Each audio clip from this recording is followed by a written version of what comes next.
आज 25 दिसंबर था। ये क्रिसमस का दिन था। अज़रियल को क्रिम्सन एस्टेट में वापस आने और व्हाइट हेवन घटना के बाद 2 महीने से अधिक समय बीत चुका था। वह और नोल अपनी मां के क्रोध से बड़ी मुश्किल से बच पाए थे। ऐसा नहीं है कि अज़रियल उसके गुस्से को नहीं समझता था। पिछले 2 वर्षों से मृत मान लिए जाने के बाद पृथ्वी पर संभवतः सबसे सुरक्षित स्थानों में से एक में अचानक गायब हो जाना, निस्संदेह उसकी मां चिंतित होगी। जहां तक नोल का सवाल है, वह तब से क्रिम्सन एस्टेट में रह रहे थे। उनके परिवार, विशेषकर उनकी मां और बहन, उन्हें काफी पसंद करने लगे थे और नोल को अपने परिवार की तरह मानते थे। अज़रियल और नोल दोनों ने एक सरल कहानी गढ़ी कि नोल अज़रियल का एक मित्र था जो शून्य लोक में बना था, जहां नोल ने अपनी सारी यादें खो दी थीं, जिससे उसे पृथ्वी और वहां अपने जीवन के बारे में लगभग कुछ भी पता नहीं था।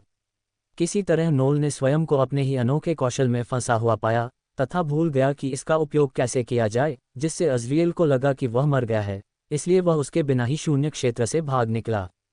लेकिन अंततः ये पता चलने के बाद कि कैसे, नोल क्रिम्सन एस्टेट में अज़रियल को निमंत्रण भेजने में कामयाब रहा। पहले तो अज़रियल को नोल पर संदेह था, लेकिन दिन प्रतिदिन उसके साथ रहने के बाद उसने देखा कि लड़का उसे या उसके परिवार को कोई नुकसान नहीं पहुंचाएगा। वास्तव में ऐसा लगता था कि नोल ही उन लोगों को नुकसान पहुंचाएगा जो उसके स्वामी और उसके परिवार के खिलाफ ऐसा विचार रखने की हिम्मत भी करेंगे। इन 2 महीनों में दुर्भाग्यवश अज़रियल ज़्यादा प्रशिक्षण नहीं ले सका। द रीज़न, मुझे लगता है कि यह उसके लिए सबसे उपयुक्त है। क्या आपको ऐसा नहीं लगता, माँ? हाँ, मैं सहमत हूँ। इससे उसकी आंखें और भी उभर कर सामने आती हैं।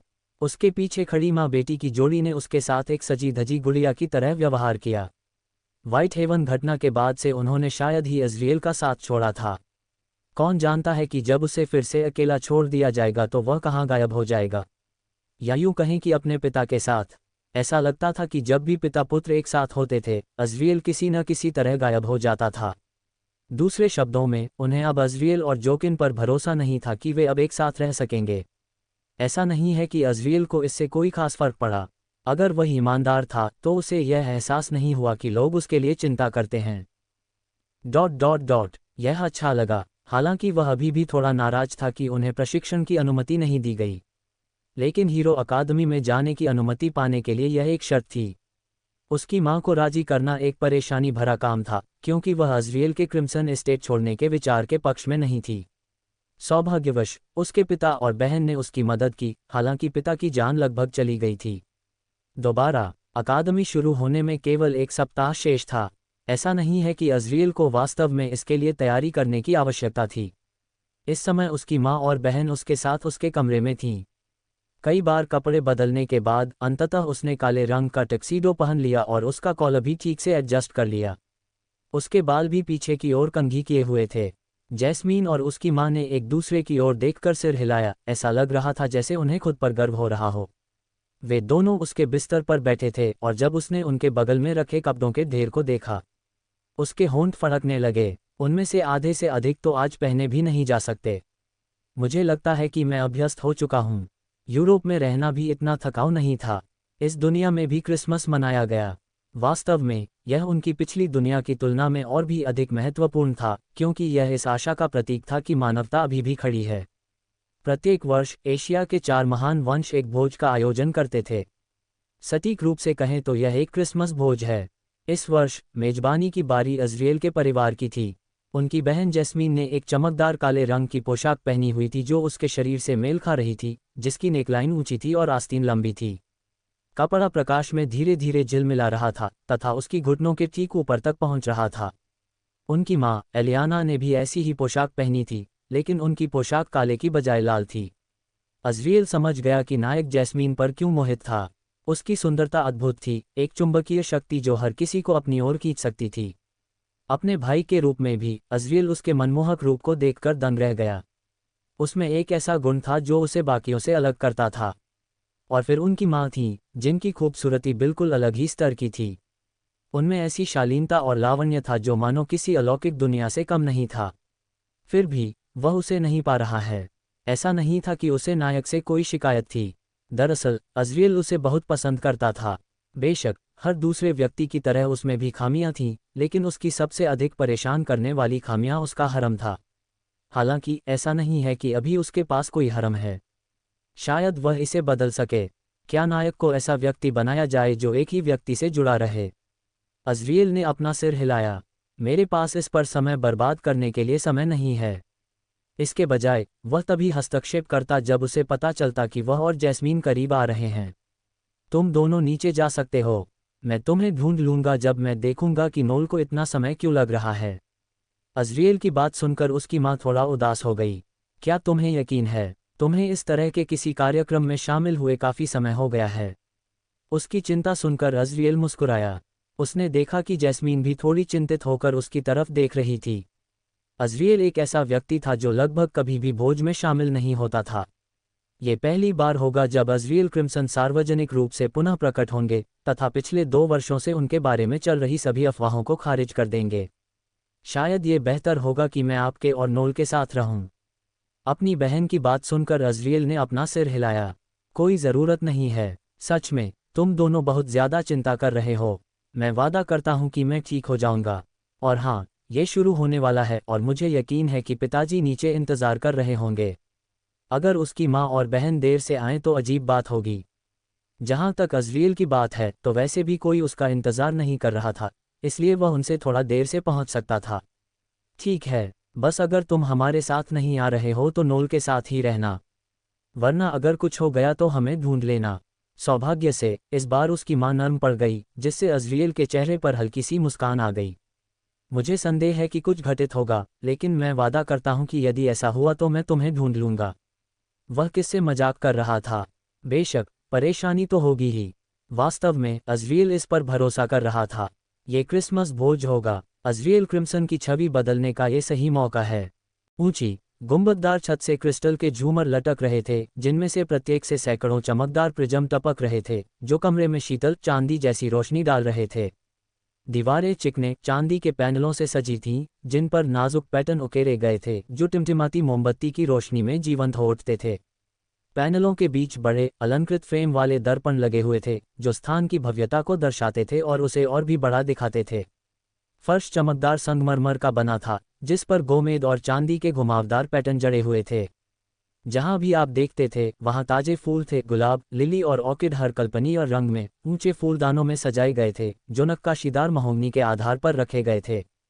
भारी सफ़ेद लिनेन से ढकी लंबी भोज मेजों पर बेहतरीन भोजन से भरी चांदी की प्लेटें रखी हुई थीं।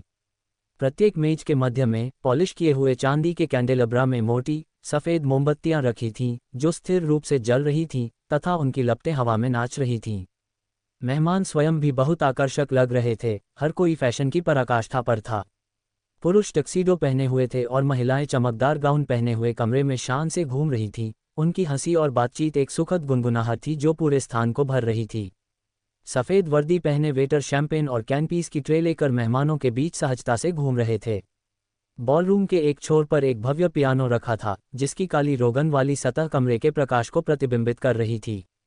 एक पियानो वादक ने धीमे स्वर में पियानो बजाया। संगीत बातचीत के बीच नृत्य कर रहा था और वातावरण में भव्यता ला रहा था। भीड़ के बीच एक युवती ने लगभग सभी का ध्यान अपनी ओर आकर्षित कर लिया।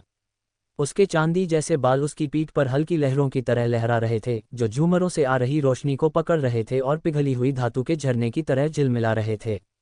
उसने एक ऐसी पोशाक पहनी थी जो कमरे की शांत भव्यता से मेल खाती थी। एक चमकदार चांदी का लहराता हुआ गाउन जो उसके शरीर से चिपका हुआ था और फर्श तक पहुंचते हुए धीरे धीरे फैल रहा था।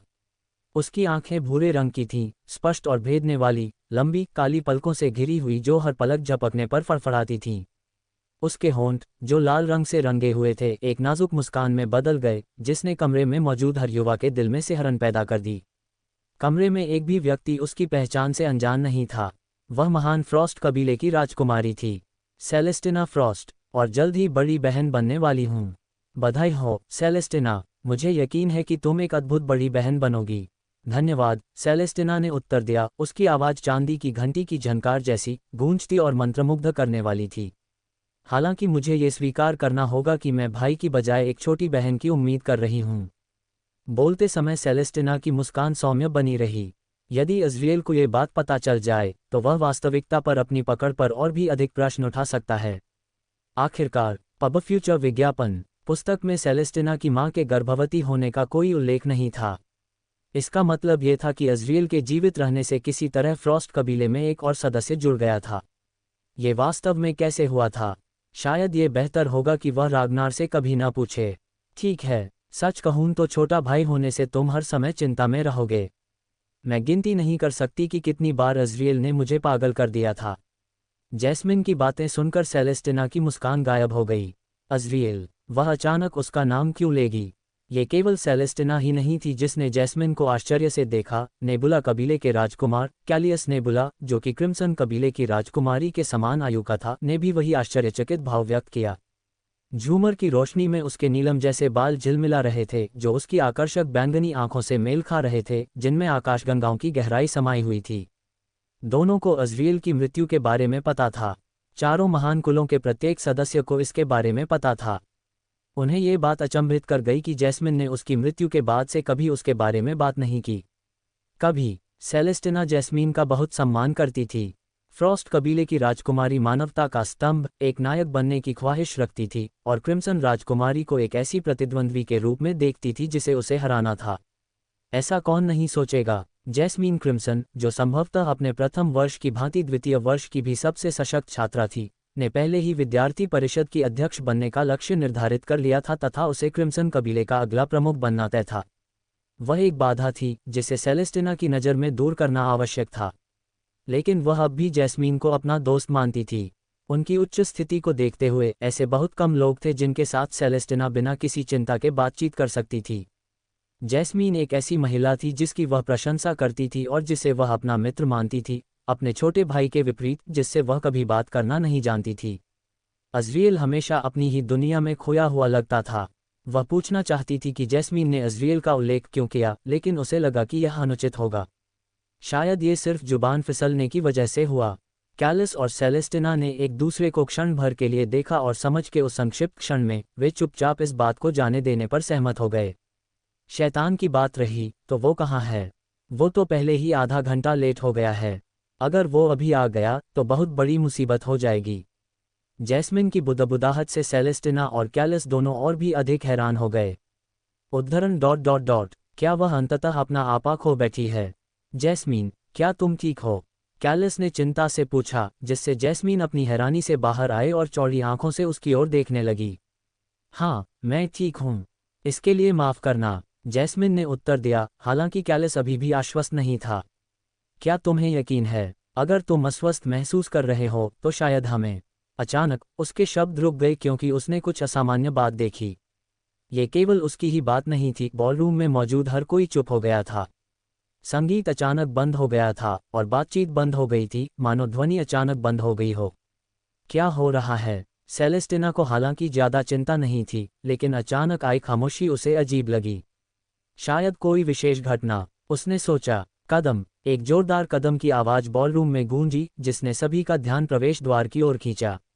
लोग प्रवेश द्वार की ओर दौड़ पड़े, उनकी हौंफने की आवाज दीवारों से गूंज रही थी। उन्होंने क्या देखा? उद्धरण चिन्ह, विस्मयादिबोधक चिन्ह, प्रश्नवाचक चिन्ह, उद्धरण चिन्ह। उन्हें कांपते हुए छोड़ दिया। हाँ, कैसे? सेलेस्टिना को अपनी आंखों पर यकीन नहीं हो रहा था। किसी ने नहीं किया। वहां वह राजकुमार खड़ा था जिसके बारे में माना जाता था कि वह मर चुका है, वह जो शून्य के विरुद्ध युद्ध में मारा गया था। वह लंबे और प्रभावशाली ढंग से खड़े थे, उनकी मुद्रा त्रुटिहीन और दृढ़ थी, आत्मविश्वास और शक्ति की ऐसी आभा फैल रही थी जो लगभग अलौकिक लग रही थी। कमरे में मौजूद हर व्यक्ति की निगाहें उस पर टिकी थीं, उनके चेहरों पर आश्चर्य और घबराहट का मिश्रण था। कदम, उनका प्रत्येक कदम दूर से आती गड़गड़ाहट की तरह अंतरिक्ष में गूंजता था, जिससे भीड़ मंत्रमुग्ध और स्थिर हो जाती थी। उन्होंने काले रंग का टक्सीडो पहना था जो उनके काले बालों के साथ अच्छी तरह मेल खा रहा था, तथा उनकी लाल लाल आंखों के बीच के अद्भुत विपरीत को और निखार रहा था। वे आंखें तरल अग्नि के कुंडों के समान थीं, जो ऐसी तीव्रता से जल रही थीं जो मंत्रमुग्ध करने वाली भी थी और बेचैन करने वाली भी। उसके पीछे एक और व्यक्ति सफ़ेद टक्सीडो पहने हुए पृष्ठभूमि में खड़ा था, उसकी उपस्थिति का शायद ही किसी को पता चला। फिर भी उसके चांदी जैसे बाल और उससे मिलती जुलती लाल लाल आंखें अजीब तरह से लाल राजकुमार से समानता का संकेत दे रही थीं। उसके चांदी जैसे बालों की हल्की चमक प्रकाश को अपनी ओर खींच रही थी, जिससे उसके रूप में एक अलौकिकता आ रही थी। फिर भी ये काले वस्त्र पहने राजकुमार ही था जिसने कमरे में उपस्थित सभी लोगों का पूरा ध्यान अपनी ओर खींचा। कदम ... कदम ... कदम ... कदम ... कदम सेलेस्टिना को जैस्मीन के पहले के शब्द याद आ गए। डॉट डॉट कदम डॉट डॉट। वह भीड़ के बीच शांतिपूर्वक चलता रहा, हर किसी की आंखों में अविश्वास साफ दिखाई दे रहा था। डॉट डॉट कदम डॉट डॉट। जब तक डॉट डॉट कदम डॉट डॉट। अंततः वह रुक गया। Dot dot. बॉलरूम के केंद्र में खड़े होकर उनकी लाल आंखें इतनी तीव्र थीं कि उन्हें पहचानना लगभग असंभव था, एकत्रित अतिथियों पर घूम रही थीं। अचानक उसकी नज़र से मिल गई। बा धप। सेलेस्टिना का दिल धड़क उठा जब उनकी आंखें एक क्षण के लिए मिलीं। वह सबसे पहले संपर्क तोड़कर अपनी बहन की ओर देखने लगा, जिसने उसे संकुचित आंखों से देखा। अज़रियल के होठों पर एक कोमल, ज्ञानपूर्ण मुस्कान आ गई। बा धप। सेलेस्टिना को लगा कि उसका दिल एक बार फिर से धड़कने लगा, इस बार उसकी मुस्कुराहट के प्रभाव से। और वह अकेली नहीं थी। आधे से अधिक मेहमानों के दिलों में उस मुस्कान को देखकर धड़कन बढ़ गई। तुम सब मुझे ऐसे देख रहे हो जैसे मैं कोई भूत हूं। उसकी आवाज़ धीमी थी, फिर भी वह सहजता से पूरे कमरे में गूंज रही थी। क्यों, आज तो क्रिसमस है, आखिरकार चमत्कारों का दिन। ऐसा कहकर वह पास में खड़े वेटर की ओर बढ़ा, जो उसके पास आते ही पीला पड़ गया। अज़रियल ने लापरवाही से ट्रे से रेड वाइन का गिलास उठा लिया, मानो कुछ भी असामान्य नहीं हुआ हो। मुझे यकीन है कि आपके मन में मेरे बारे में कई सवाल होंगे। मैं इतने समय तक कहाँ थी? क्या मैं मर गई? क्या मुझे त्याग दिया गया? क्या मैं भाग गई? उन्होंने अपने बारे में फैली प्रत्येक अफवाह का जवाब शांत मुस्कान के साथ दिया। सच्चाई यह है कि मैं मरा नहीं था, न ही मेरा त्याग किया गया था, न ही मैं भाग रहा था। बल्कि मैं। भीड़ उसके हर शब्द पर ध्यान दे रही थी, जब तक कि उसने अचानक अपनी नज़र किसी की ओर नहीं घुमा ली। सेलेस्टिना ने भी बाकी सभी लोगों के साथ उसकी घूरती निगाहों का अनुसरण किया और देखा कि वह अपने पिता की ओर देख रहा है। जोआक्विन क्रिम्सन, जिनके बाईं ओर रागना और दाईं ओर उनकी पत्नी एलियाना खड़ी थीं, अनुमोदनात्मक मुस्कान के साथ देख रहे थे। जोआक्विन ने स्वीकृति में सिर हिलाया। पिछले 2 वर्षों से मैं शून्य क्षेत्र में था। उद्धरण चिन्ह डॉट डॉट डॉट विस्मयादिबोधक चिन्ह उद्धरण चिन्ह। उसकी बातें सुनकर सभी मेहमान गहरी खामोशी में डूब गए। उनके मन अभी भी अज़रियल द्वारा बताए गए रहस्योद्घाटन से जूझ रहे थे। अपने ऊपर पड़ रही हर निगाह का भार महसूस करने से अज़रियल असहज हो गया, हालांकि उसने इसे जाहिर नहीं किया। अब वह टूट नहीं सकता था। उसे अपनी भूमिका बखूबी निभानी थी। अज़रियल क्रिम्सन की भूमिका, वह राजकुमार जो शून्य क्षेत्र से अकेले ही बच निकला। वह पिछले 2 महीनों से बिना किसी ब्रेक के इस भूमिका को निभा रहे थे। बात उस बिंदु पर पहुंच गई थी जहां वह अपने झूठ पर विश्वास करने लगा था। लेकिन वह खुद को उस भूमिका में खो जाने नहीं दे सकता था। हर दिन वह खुद को याद दिलाता था कि जितना वह अज़रियल क्रिम्सन था, उतना ही वह लियो करूमी भी था। वह अपना वह हिस्सा नहीं खो सकता था, अभी तक नहीं। कमरे में मौजूद हर किसी की आंखों के सामने उन्होंने एक भी गलती न करने के लिए अपना सब कुछ झोंक दिया। यहाँ सबसे मजबूत व्यक्ति को भी किसी अजीब चीज़ को नोटिस करने के लिए एक गलती ही काफ़ी थी। वह ये खर्च वहन नहीं कर सकता था। सब कुछ सही होना चाहिए। जिस तरह से वह व्यवहार करता था, बोलता था, दिखता था और चलता था, उसमें एक भी दोष नहीं हो सकता था। भी उसकी नज़र सोलोमन की ओर गई, जो एक मेज पर बैठा हुआ उसे उत्साह से देख रहा था। लगता है आखिरकार उसकी इच्छा पूरी हो गई है ना? उन्होंने सोलोमन की इच्छा को याद किया कि अज़रियल सैन्य अड्डे पर स्वयं को प्रकट करे। उसकी इच्छा पूरी हो गई थी। उसकी नज़र उसके बगल में खड़ी एक महिला पर पड़ी और अज़रियल को क्षण भर के लिए सांस फूलती हुई महसूस हुई। उसके काले ऑब्सीडियन बाल चिकनी लहरों में लहरा रहे थे, जो उसकी खूबसूरत काली पोशाक के साथ पूरी तरह से मेल खा रहे थे। उसकी गुलाबी आंखें, आकर्षक और जीवंत, उसकी गोरी, चीनी मिट्टी जैसी त्वचा के साथ एकदम विपरीत थीं। उसका चेहरा स्थिर था, उसकी आंखें उसकी आंखों से मिलते समय लगभग कोई भावना प्रकट नहीं कर रही थीं। लगभग वह उसकी निगाहों में छिपी जिज्ञासा की झलक देख सकता था। फेया सेलेन, हीरो अकादमी की प्रधानाध्यापिका, पब फ्यूचर एड्स, एक ग्रेड 1 संत। अज़रियल ने अपने होठों पर एक संक्षिप्त, कोमल मुस्कान आने दी, एक ऐसी मुस्कान जिसे केवल वह, सोलोमन और फेया ही पूरी तरह से समझ पाए। सब कुछ अभी भी मेरी योजना के अनुसार चल रहा है। अभी के लिए। यद्यपि वह पिछले 2 महीनों से शारीरिक रूप से प्रशिक्षण नहीं ले पाए थे, फिर भी वह निष्क्रिय नहीं बैठे थे। वह पुस्तक के अपने ज्ञान का उपयोग करते हुए सावधानीपूर्वक योजना बना रहा था, ठीक उसी तरह जैसे उसने कैफे में सोलोमन के साथ रणनीति बनाई थी। लेकिन हमेशा अप्रत्याशित की उम्मीद रखो। मैं सिर्फ अपनी योजनाओं पर निर्भर नहीं रह सकता। कुछ गलत होने की पूरी संभावना है। नहीं, मेरे भाग्य के साथ, जो नायक के भाग्य से मेल खाता है, कुछ न कुछ गलत जरूर होगा। वह इस बात को लेकर निश्चिंत था। लियो और अज़रियल की संयुक्त सफलता ने नायक के भाग्य के बराबर या शायद उससे भी अधिक भाग्य दिया। अंततः उन्होंने अपना ध्यान अन्य अतिथियों की ओर लगाया और शांत एवं आत्मविश्वासपूर्ण भाव से उनका निरीक्षण किया। इसलिए अज़रियल के होंठ खुल गए। जब मैं शून्य क्षेत्र में था तो मुझे एक कहानी याद आ गई जो मैंने एक बार पढ़ी थी। ये कहानी लियो की माँ ने सुनाई थी। उन्होंने ये सुनिश्चित किया कि उनकी आवाज़ धीमी होने के साथ साथ इतनी शक्तिशाली भी हो कि कमरे में मौजूद हर व्यक्ति तक पहुंच सके। सभी लोग ध्यानपूर्वक सुन रहे थे, यहाँ तक कि उनके परिवार ने भी, जिन्होंने शून्य क्षेत्र में बिताए उनके समय के बारे में एक शब्द भी नहीं सुना था, न ही उन्होंने पूछा था। स्वाभाविक रूप से वे उसके द्वारा बोले गए प्रत्येक शब्द पर ध्यान केंद्रित कर रहे थे। यह एक छोटे लड़के की कहानी थी जो खुद को अकल्पनीय भयावहता के बीच पाता है। एक ऐसी जगह की कल्पना कीजिए जहां आसमान हमेशा काला रहता है और हवा सड़ांध और मौत की बदबू से भरी होती है। एक ऐसी जगह जहां पेड़ टेढ़े मेढ़े हैं और उनके टेढ़े मेढ़े हाथ किसी भी चीज़ को छीनने के लिए आगे बढ़ते हैं जो पास आने की हिम्मत करती है। हर परछाई में अकथनीय भय छिपा होता है। उनके शब्दों को लोगों ने भ्रमित निगाहों से देखा, मानो वे कोई बच्चों की परीक्षा सुना रहे हों। कौन सा? वह था। ये लड़का बिल्कुल अकेला था। उसका परिवार, वे चले गए थे, उन भयावहताओं ने उन्हें निगल लिया था जो अब लगातार उसका पीछा कर रही थीं। यद्यपि इसकी उत्पत्ति एक बच्चों की कहानी के रूप में हुई थी, फिर भी अज़रियल ने स्वयं को इससे जुड़ा हुआ पाया, शायद इसलिए कि उस लड़के की तरह उसने भी एक बार अपने परिवार को खो दिया था।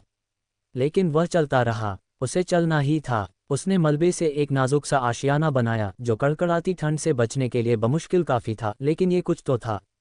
हर भोजन एक हताशा भरा खोजी अभियान था, बचे कुचे टुकड़ों पर गुजारा करना जो उसे बमुश्किल जिंदा रखते थे।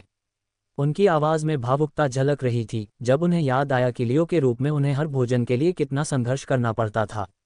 और हर रात वह जागता रहता, बाहर राक्षसों की आवाज़ें सुनता, उनके पंजे खरोंचते और गुर्राते, अंदर आने की कोशिश करते।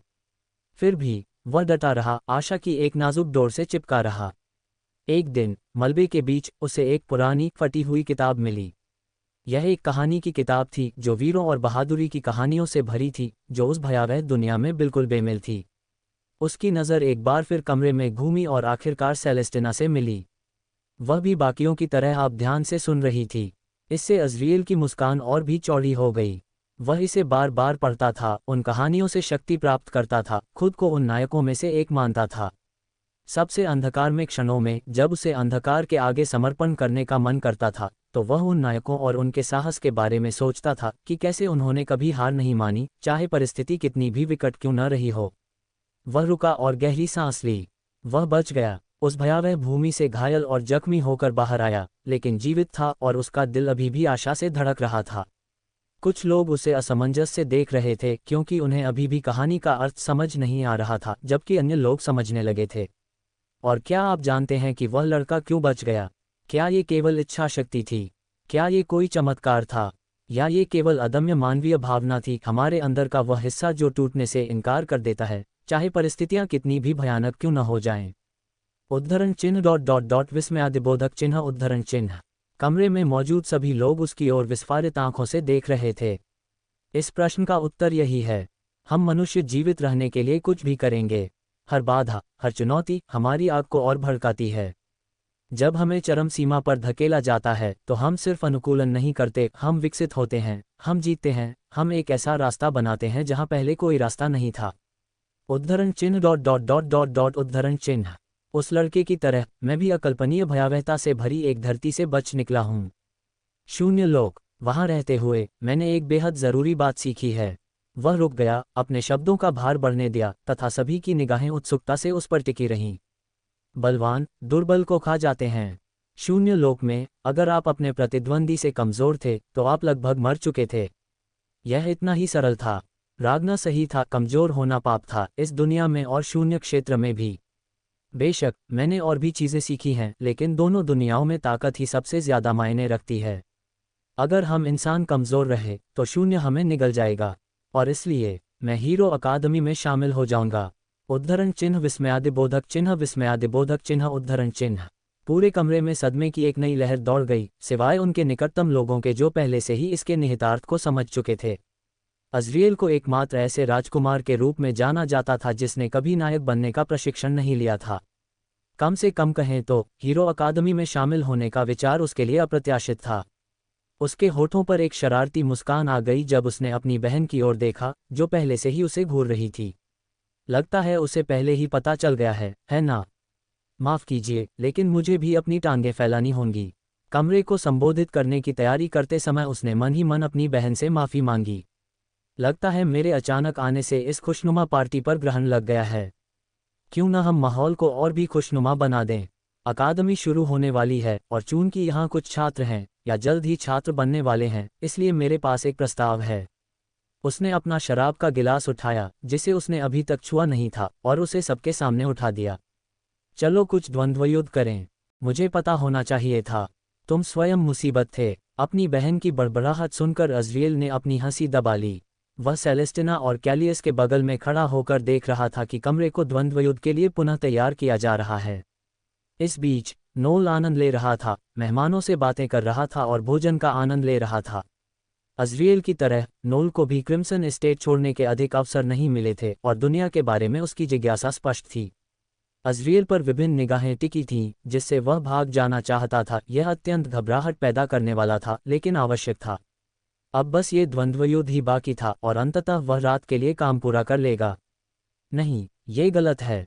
उसने फ्रेया और सोलोमन की ओर देखा, जो आपस में बात कर रहे थे।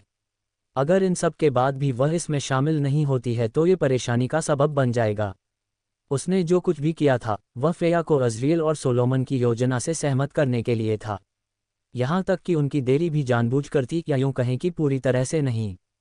अज़रियल ने पार्टी में देर से पहुंचने की योजना बनाई थी, लेकिन पता चला कि नोल को अपना टक्सीडो पहनने में बहुत परेशानी हो रही थी और उसने नौकरों की मदद लेने से इनकार कर दिया था।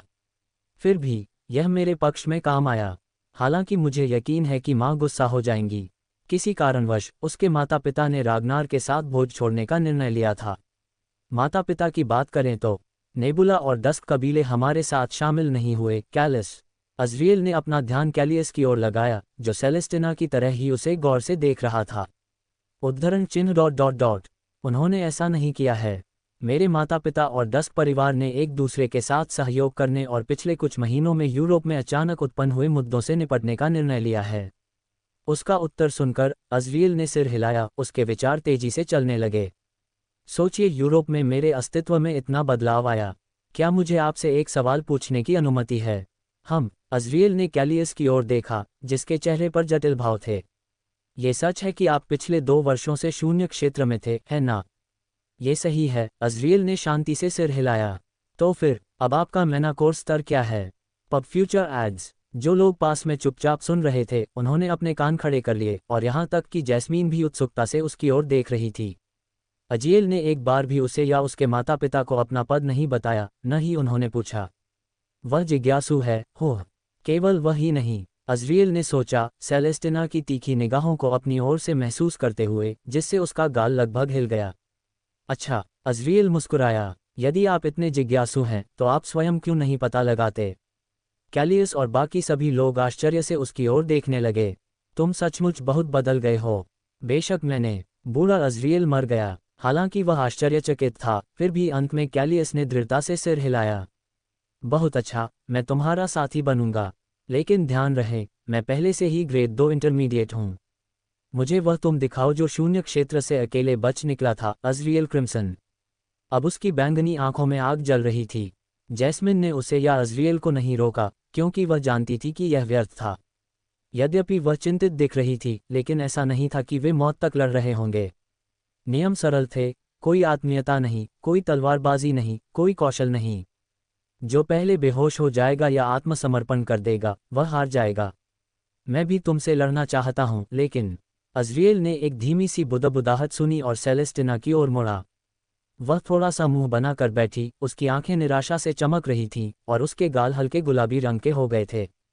अरे, वह इतनी प्यारी कैसे लग सकती है? अज़रियल ने लगभग अपना चरित्र तोड़ दिया। मैं समझ सकता हूँ कि वह उस पर क्यों फिदा हो गया। उन आंखों पर, वे बहुत उज्ज्वल और मासूम थे। रागना का ये कहना सही था कि उसके पास ऐसे लड़कों की कतार थी जो उसका प्रेमी बनने को तैयार थे। वह सचमुच बहुत सुंदर थी।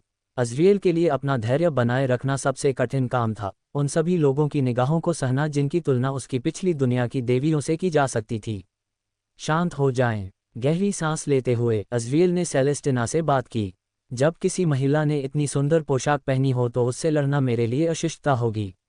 ओह! जैस्मीन और सेलेस्टिना दोनों ने अज़रियल की ओर चौड़ी आंखों से देखा, जो अपना गाल खुजलाते हुए मुड़ गया।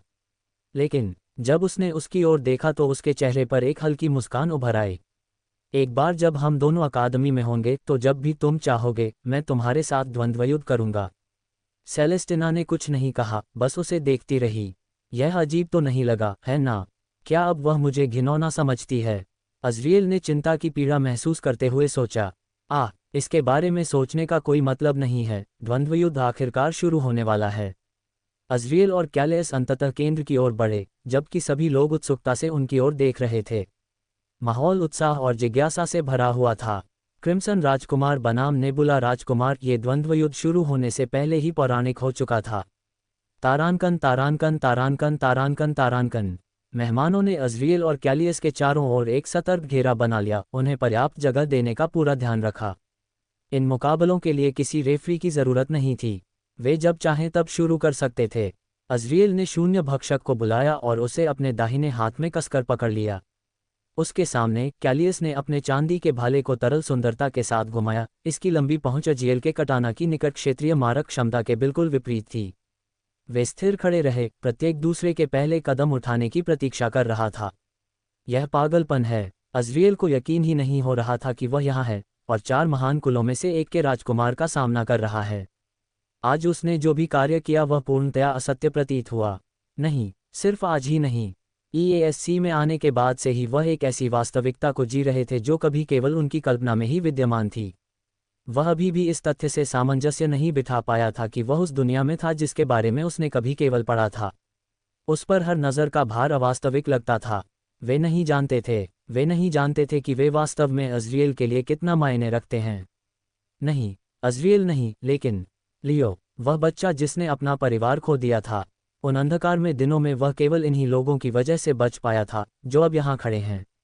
न केवल वे, बल्कि नायक जिसने उसे डटे रहने के लिए प्रेरित किया। वे सबसे महत्वपूर्ण कारणों में से एक थे जिनके कारण वह सफल हो सके। EASC और क्रिम्सन एस्टेट में पहुंचने के बाद से अज़रियल के दिमाग में एक विचार चलता रहा। अब वह क्या करने जा रहा था? उसका लक्ष्य क्या था? क्या सचमुच उसे एक कॉफ़ी शॉप ही चाहिए थी? नहीं, ऐसा नहीं था। वह ऐसा नहीं चाहता था। ये दुनिया शायद उसके अंदर के खालीपन को भर दे। वह सिर्फ एक कॉफ़ी शॉप से कैसे संतुष्ट हो सकता है? लेकिन नायक बनना भी कोई ऐसी बात नहीं थी जो वह बन सके। बेशक वह अकादमी में शामिल हो सकता है, नाम के लिए हीरो बन सकता है, लेकिन वह कभी भी सच्चा हीरो नहीं बन पाएगा। अज़रियल या लियो ऐसा नहीं था। वह नायक के मार्ग पर नहीं चल सका। मैं कभी भी उनकी तरह चमक नहीं सकता। वह कभी भी उनके जैसा पवित्र नहीं हो सकता, ऐसा संकल्प, ऐसे सपने नहीं रख सकता, और मैं इस लायक नहीं हूँ। वह नायक बनने के लायक नहीं था। तो इसके बजाय वह ये सुनिश्चित करेंगे कि वे और भी महान नायक बने, भले ही वे इसके लिए उनसे नाराज हों, भले ही उनका रास्ता और अधिक खतरनाक हो जाए। वह उन्हें अपने सपनों को साकार करने में मदद करने के लिए, सितारों की तरह चमकने के लिए ये सब कुछ करेंगे। उनके आसपास के सभी लोग सांस रोककर उन दोनों को देख रहे थे। अज़रियल ने कैलियस की ओर अपनी आंखें थोड़ी सिकोड़ लीं, और तब शून्य मन। सेलेस्टिना की नज़रें बॉलरूम के बीच में खड़े 2 राजकुमारों पर टिकी थीं।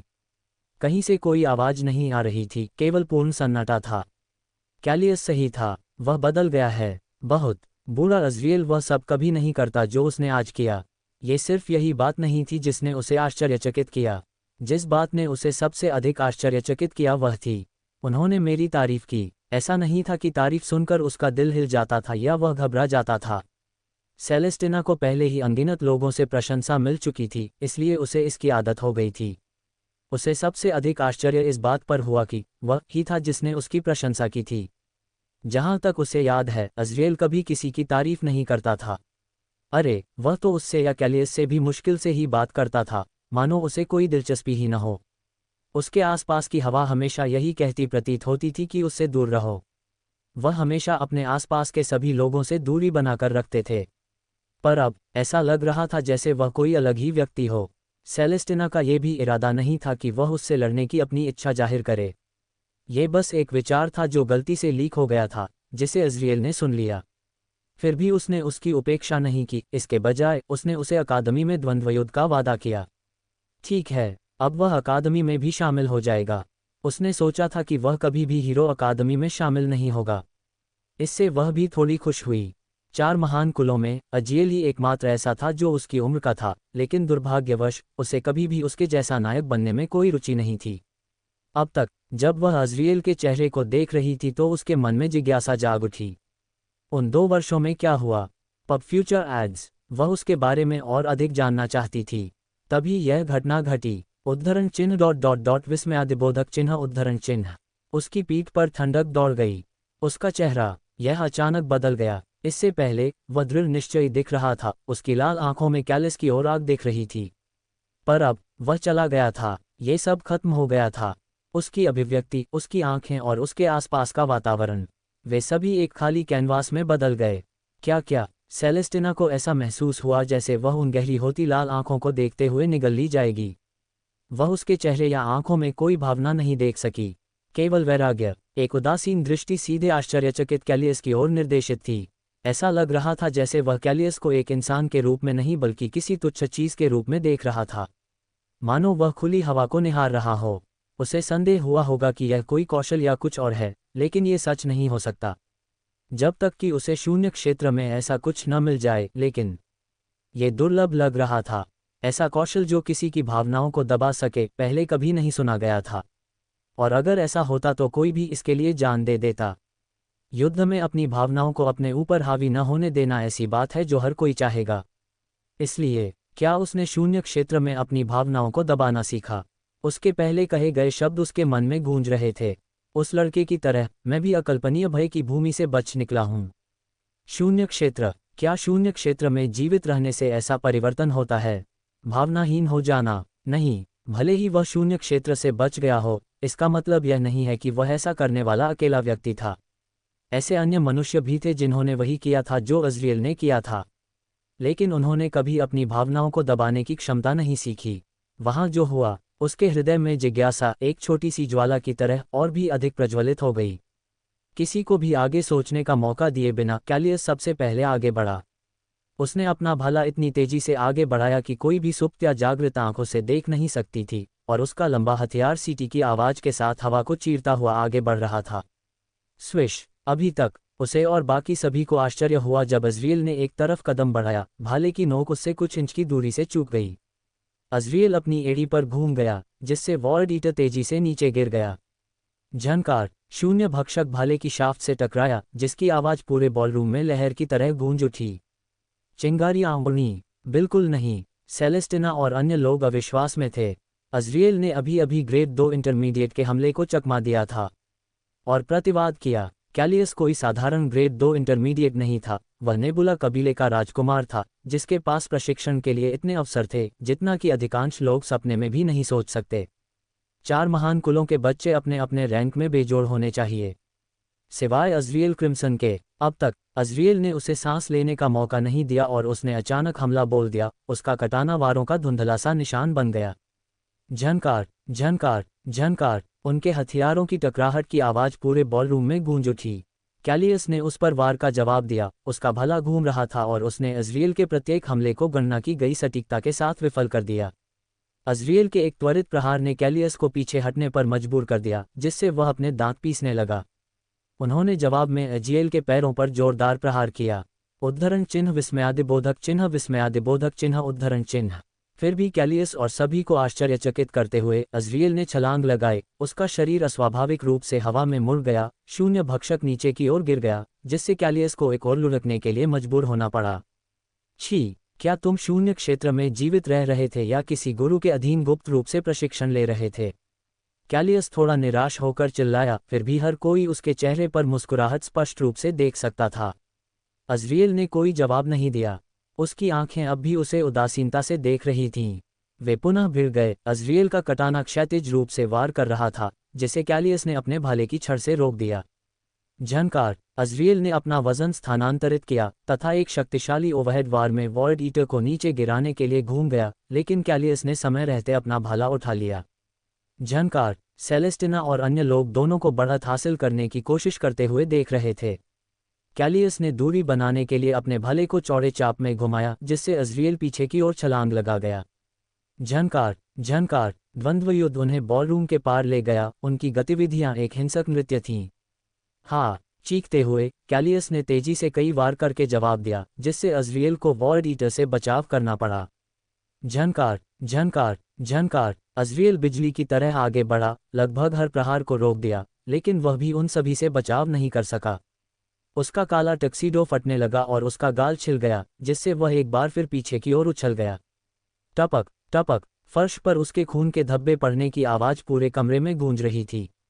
अज़रियल, जैस्मिन ने उसके घाव देखकर चिंतित होकर चिल्लाया, फिर भी अज़रियल ने कोई प्रतिक्रिया नहीं दी। केवल कुछ ही लोग उसकी दाहिनी भौं के हल्के से हिलने को देख पाए। लेकिन बस इतना ही था।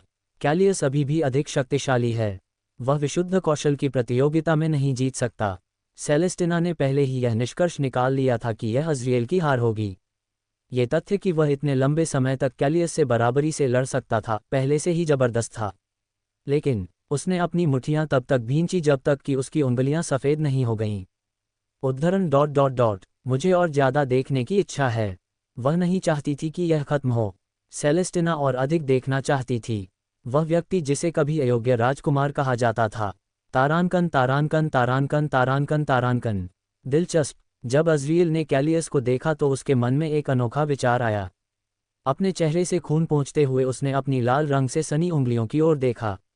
या कम से कम उन्हें लाल होना चाहिए था, क्योंकि उसके चारों ओर की दुनिया रंगहीन हो गई थी।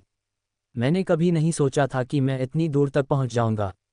यद्यपि शून्य मन ने उसकी भावनाओं को दबाने और उसकी सोच को स्पष्ट करने की अनुमति दी, लेकिन इससे उसे शारीरिक बढ़ावा नहीं मिला। लेकिन इससे कोई फर्क नहीं पड़ा। जीतना कभी भी उनकी मूल योजना नहीं थी। अधिक से अधिक वह कैलियस के विरुद्ध ड्रॉ करना चाहता था। उसे बस फ्रेया के लिए अच्छा प्रदर्शन करना था। कम से कम उसे तो यही करना था। लेकिन अब ऐसा लगता है कि जीतना मेरी सोच से कहीं अधिक बड़ी संभावना है। यह अजीब था। अज़रियल ने परिश्रमपूर्वक प्रशिक्षण लिया होगा, लेकिन इस हद तक नहीं कि वह कैलियस के साथ बराबरी कर सके। उसे यह सोचने में ज़्यादा समय नहीं लगा कि वह अपनी स्थिति कैसे बनाए रखने में कामयाब हो रहा है। गायब यादें। ऐसा लग रहा था कि वह जितना समझता था उससे अधिक शक्तिशाली हो गया था, क्योंकि उसका शरीर सहज रूप से कैलियस के विरुद्ध प्रतिक्रिया कर रहा था। अज़रियल को इस बात का पूरा भरोसा था, क्योंकि उसका फुटवर्क भी कुछ लियो से मिलता जुलता था। एक समय था जब लियो ने मिडिल स्कूल में मय थाई टूर्नामेंट जीता था। लेकिन जीतने के बाद वह उस खेल से थक गए और उन्होंने उसका अभ्यास करना बंद कर दिया। इसलिए मैं लियो और पुराने अज़रियल की युद्ध शैली को एकीकृत करने में कामयाब रहा हूँ। सचमुच दिलचस्प। उनकी योजना मूलतः अच्छा प्रदर्शन करने और अधिक से अधिक कैलियस के खिलाफ मैच ड्रॉ कराने की थी। पर अब योजनाएं बदल गई हैं। वह जीत के लिए जा रहा था। तो आप क्या सोचते हैं? क्या आप अंततः आश्वस्त हैं? फ्रेया ने सोलोमन के प्रश्न का उत्तर नहीं दिया। उसकी निगाहें चल रहे द्वंद्वयुद्ध पर टिकी रहीं। झनकार, झनकार, अब वह बहुत अलग दिखता है। सुलेमान यह नहीं बता सका कि असली अज़रियल कौन था। क्या ये वही था जो यूरोप में था? कैफे में शैतान, द्वंद्वयुद्ध से ठीक पहले आकर्षक राजकुमार, या फिर जो अब उसके सामने है, जो इंसान भी नहीं लगता? सोलोमन को अपनी हंसी रोकनी पड़ी। और वे मुझे जोकर कहने की हिम्मत करते हैं। उनकी युद्ध शैली निश्चित रूप से अजीब है। यदि वह मेरे स्तर पर होते तो मैं भी कई बार अचंभित रह जाता। जब सोलोमन ने अज़रियल को कैलियस के साथ द्वंद्वयुद्ध करते देखा तो उसके होठों से केवल प्रशंसा ही निकली। जब से अज़रियल को खून बहना शुरू हुआ, लड़ाई और भी तीव्र हो गई। हर कोई पहले ही भूल चुका था कि यह एक मैत्रीपूर्ण मुकाबला था। मय थाई, सोलोमन ने फ्रेया की ओर देखा। उसे आश्चर्य हुआ कि उसने ऐसा कहा था। यह एक भुला दी गई मार्शल आर्ट है। उसके हाव भाव देखिए, जिस तरह से वह अपना वजन बदलता है। ये निश्चित रूप से मय थाई है। कम से कम उसकी शैली का आधार तो यही है। अज़रियल को और करीब से देखने पर सोलोमन को एहसास हुआ कि फ्रेया सही थी। जैसे ही अज़रियल ने कैलियस के भाले के प्रहार को रोका, उसने अपना रुख बदला और उसकी पसलियों पर घुटने से तेज प्रहार किया। इस अप्रत्याशित हरकत से कैलियस का संतुलन बिगड़ गया और भीड़ दहल गई। अज़रियल ने हार नहीं मानी। उसने अपने कटाना से हवा में एक घातक चाप बनाया। उनका फुटवर्क प्रवाहपूर्ण था। झनकार, झनकार, पब फ्यूचर एड्स। झनकार, सोलोमन ने आंखें सिकोड़ लीं। उसका चेहरा गंभीर हो गया। उसे देखने वाला कोई भी व्यक्ति उसके चेहरे पर ऐसा दुर्लभ भाव देखकर आश्चर्यचकित हो जाता। उसने ऐसी बात कैसे सीखी? ये हास्यास्पद था। ऐसी अपारंपरिक मार्शल आर्ट को अपनी तलवारबाजी के साथ एकीकृत करना एक राक्षसी उपलब्धि। मैंने तुम्हें चुनकर सही किया अज़रिएल। चाहे कुछ भी हो जाए, सुलेमान को अपने निर्णयों पर पछतावा नहीं होगा, भले ही इसके परिणामस्वरूप उसका पतन हो जाए। तारानकन तारानकन तारानकन तारानकन तारानकन। आखिर इस आदमी को क्या हो गया है? हर बार जब कैलियस आगे बढ़ता तो उसका भाला घातक सटीकता के साथ हवा को चीरता हुआ उसकी नोक अज़रिएल से मात्र कुछ इंच की दूरी से छू जाती।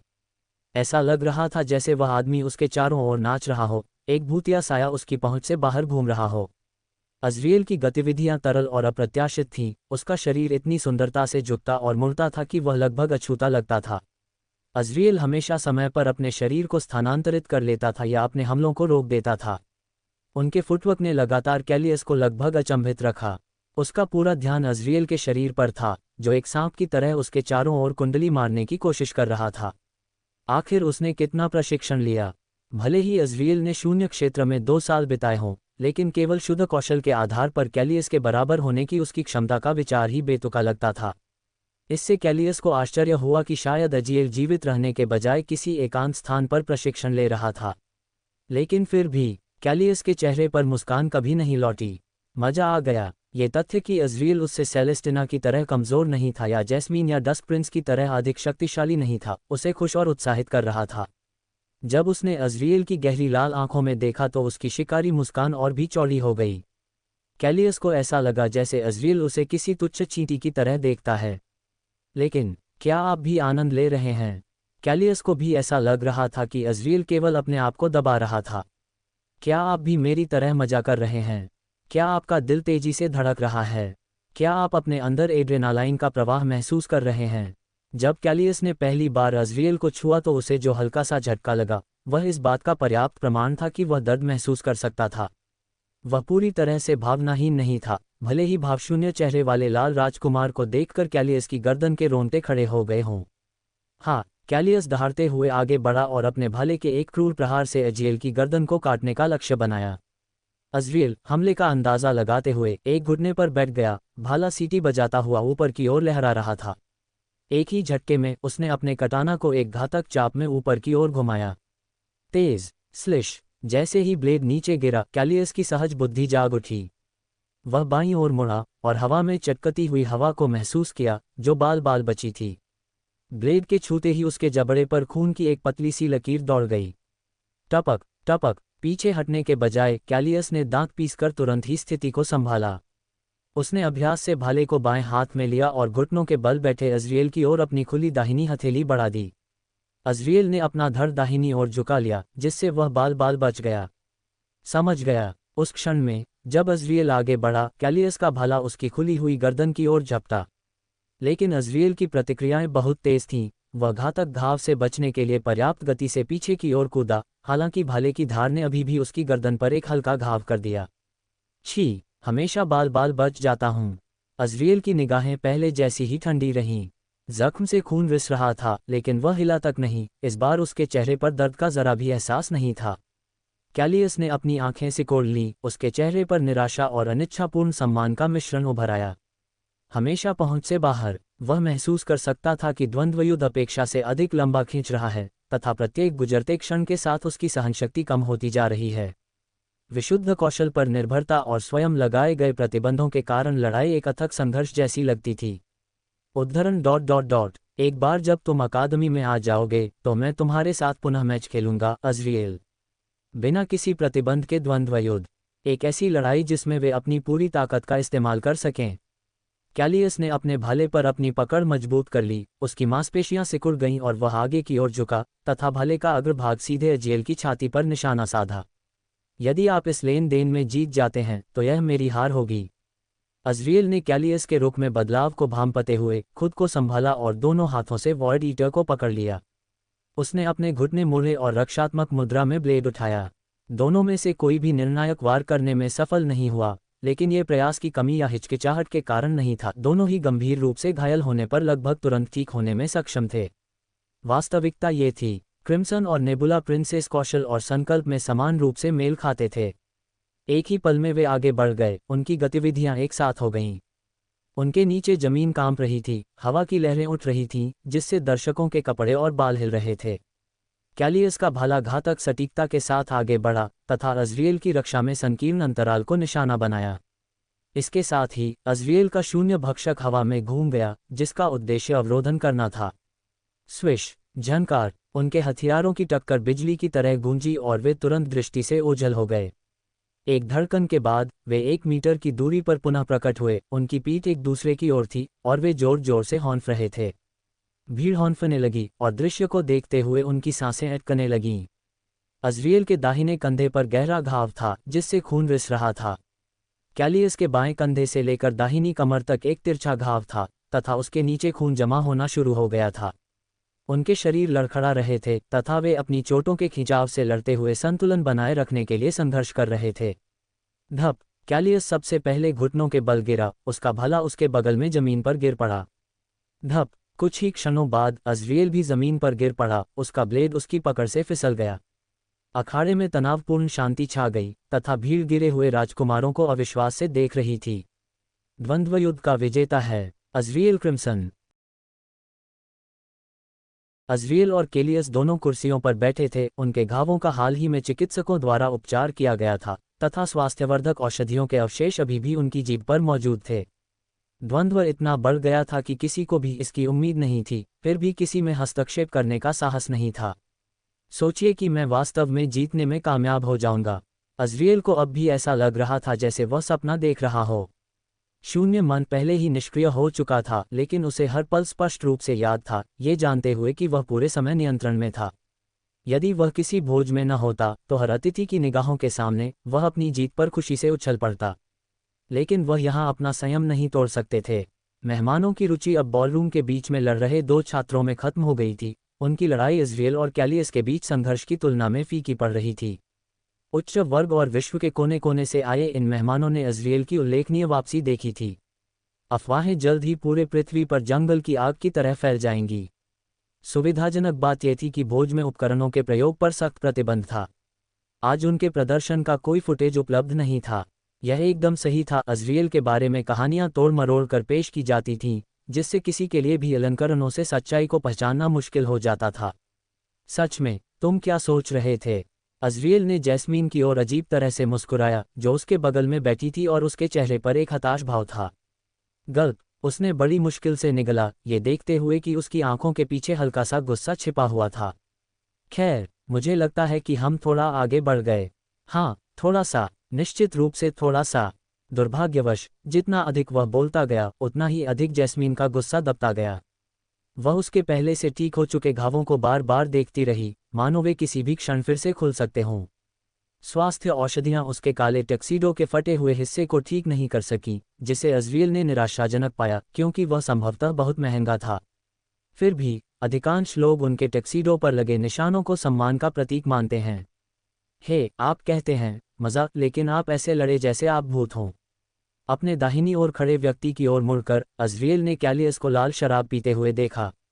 कैलियस के बगल में सेलेस्टिना थी, जो उसे गौर से देख रही थी, चाहे उसे इसका एहसास हो या न हो।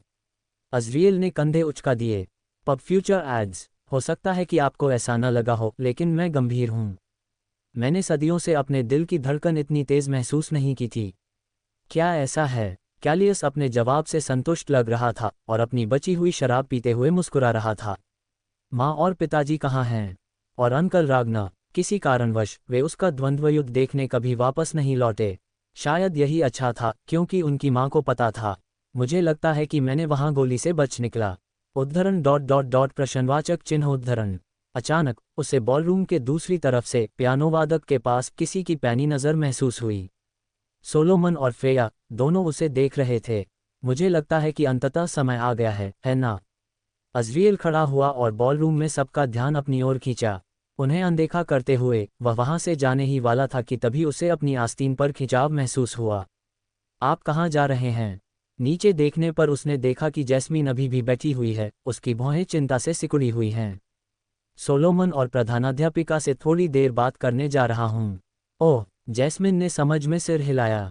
वह अज़रिएल के प्रधानाध्यापिका के साथ संबंध के बारे में नहीं जानती थी, लेकिन वह जानती थी कि सोलोमन ने उसे यूरोप में बचाया था। जब भी अज़रियल किसी भोज या पार्टी में जाता तो सुलेमान हमेशा उससे बातें करता। बस संत सोलोमन से मत लड़ो, हम सोलोमन से लड़ो। अज़रियल उलझन में दिखे लेकिन उन्होंने सिर हिलाया और उनकी ओर चल पड़े। उस मेज पर पहुंचकर जहां सोलोमन और फ्रेया बैठे थे, अज़रियल ने फ्रेया को अपने दाहिनी ओर और सोलोमन को बाईं ओर बैठाया। एक गुलाबी पारदर्शी गुंबदनुमा अवरोध ने अचानक मेज को घेर लिया, जिससे देखने वाले आश्चर्यचकित हो गए। ध्वनि अवरोधक, कोई भी हमारे होंठ नहीं पढ़ पाएगा, फ्रेया ने समझाया, हालांकि अज़रियल को पहले से ही पता था। फिर भी उसने सिर हिला दिया। मुझे कहना होगा, आपने बहुत संघर्ष किया। मुझे उम्मीद नहीं थी कि आप जीतेंगे, सोलोमन ने कहा, उनकी आवाज़ में उत्साह साफ झलक रहा था। मैं भाग्यशाली हो गया, अज़रियल ने कंधे उचका दिए। फिर भी अज़रियल ने अपना ध्यान फ्रेया की ओर लगाया, जो उसकी ओर देख रही थी। उसकी अभिव्यक्ति इतनी शून्य थी कि उसे लगभग संदेह हो गया कि उसके पास भी शून्य मन हो सकता है। क्या इसका मतलब यह है कि आप मेरी योजना स्वीकार कर रहे हैं? कुछ सेकंड तक फ्रेया ने कोई प्रतिक्रिया नहीं दी, उसकी गुलाबी आंखें अज़रियल की आत्मा में घुसती प्रतीत हुईं। तब मैं हूँ। अज़रियल के चेहरे पर आज पहली बार सचमुच मुस्कान आ गई। वह इस बात से अनजान थे कि इसका उनकी मेज पर बैठी उन लोगों पर क्या प्रभाव पड़ेगा। मैंने सोलोमन से अधिकांश विवरण पहले ही सुन लिया है, लेकिन आप मुझसे क्या करवाना चाहते हैं? फ्रेया ने पूछा। ज्यादा कुछ नहीं, असल में सिर्फ 2 चीजें। यदि वह सहमत नहीं होती हैं, तो योजना को आगे बढ़ाना बहुत कठिन हो जाएगा। इस विचार से अज़रियल ने आह भर ली। सबसे पहले, ये सुनिश्चित करें कि शून्य काल कोठरी के बाहर चाहे कुछ भी हो जाए, पहले से अंदर मौजूद दलों को कार्यक्रम रद्द करने और सतह पर लौटने के लिए मजबूर न किया जाए। मैं व्यक्तिगत रूप से शून्य काल कोठरी के अंदर किसी भी परेशानी को संभालूंगा। प्रवेश परीक्षा के बाद वे जिस स्थान पर गए थे उसे शून्य काल कोठरी कहा जाता था। सहपाठियों के साथ संबंध बनाने और मजबूत बनने का इससे बेहतर तरीका क्या हो सकता है कि पृथ्वी के सबसे खतरनाक स्थानों में से एक में जाया जाए। शून्य काल कोठरी पृथ्वी पर 3 महान रहस्यों में से एक थी, जो पहली शून्य दरार के साथ ही प्रकट हुई थी। आज तक केवल 37 मंजिलों का ही अन्वेषण किया गया है। ऐसा कहा गया था कि सभी मंजिलों की खोज करने तथा अन्य 2 महान रहस्यों को सुलझाने से शून्य की उत्पत्ति का पता चल जाएगा। बेशक, छात्रों से केवल पहली 5 मंजिलों का ही पता लगाने की अपेक्षा की गई थी। इसके बाद उन्हें आमतौर पर शून्य काल कोठरी के आसपास के शहर में घूमने की अनुमति दी जाती थी, जो हीरो अकादमी का भी घर था। दुर्भाग्यवश, पुस्तक में न्यू जेनेसिस ने शून्य काल कोठरी में छात्रों और शहर में घूमने वालों को खत्म करने के इरादे से हमला किया। परिणामस्वरूप निर्दोष लोग और छात्र मारे गए। सौभाग्य से, सोलोमन सबसे बुरी घटना घटने से पहले ही वहां पहुंच गया, जिससे और अधिक मौतें तो टल गईं, लेकिन कालकोठरी की आगे की खोज रद्द हो गई। इतने लंबे समय से अंधेरे में छिपे संगठन के लिए पृथ्वी के सबसे सुरक्षित शहरों में से एक पर खुलेआम हमला करना एक बहुत बड़ा झटका था। इस बार नहीं, लेकिन अज़रियल को पता था कि क्या होने वाला है और उसने कथानक को बदलने की योजना बनाई ताकि यह सुनिश्चित हो सके कि नियो जेनेसिस को उनकी राह न मिले। और वह ऐसा कैसे करेगा? सरल, किसी विश्वसनीय वयस्क को सूचित करें। बहुत अच्छा, मुझे इसकी उम्मीद थी। फ्रेया ने सिर हिलाया, जिससे अज़रियल को राहत महसूस हुई। इस मेज पर कोई भी यह सवाल नहीं उठाएगा कि अज़रियल को नियो जेनेसिस के आसन हमले के बारे में कैसे पता चला। प्रत्येक के पास उसकी योजना का समर्थन करने के अपने अपने कारण थे। उदाहरण के लिए, फ्रेया शून्य और मानवता के बीच स्थिर युद्ध को समाप्त करना चाहती थी। छात्रों को कालकोठरी की खोज जारी रखने और मजबूत बनने की अनुमति देना इस लक्ष्य को प्राप्त करने की दिशा में एक कदम था। और दूसरा, प्रवेश परीक्षा के बाद मेरी रैंकिंग। मैं चाहता हूं कि इसे यात्रा के अंत तक छिपाया जाए या, यदि संभव हो तो, निचली रैंकिंग दी जाए। फ्रेया ने असमंजस में अपनी आंखें सिकोड़ लीं, जबकि सोलोमन उसकी ओर देख रहा था। दोनों ही उसके अनुरोध से हैरान लग रहे थे। आज आपने जो कुछ भी किया है उसके बाद आप अपनी रैंकिंग क्यों छिपाना चाहेंगे? उद्धरण चिन्ह विस्मयादिबोधक चिन्ह विस्मयादिबोधक चिन्ह उद्धरण चिन्ह। उन्हें ये समझने में ज़्यादा समय नहीं लगा। भ्रम की स्थिति है। होह, अगर आपकी रैंक कम है तो आज फैलाई गई अफवाहें झूठी लगेंगी, जिससे आपकी प्राथमिकता कम हो जाएगी और आपको कम आंका जाएगा। वे उच्च रैंकिंग वाले छात्रों पर ज़्यादा ध्यान देंगे, बिना ये जाने कि उनके बीच एक ग्रेड 3 इंटरमीडिएट छिपा है, जब तक कि बहुत देर न हो जाए।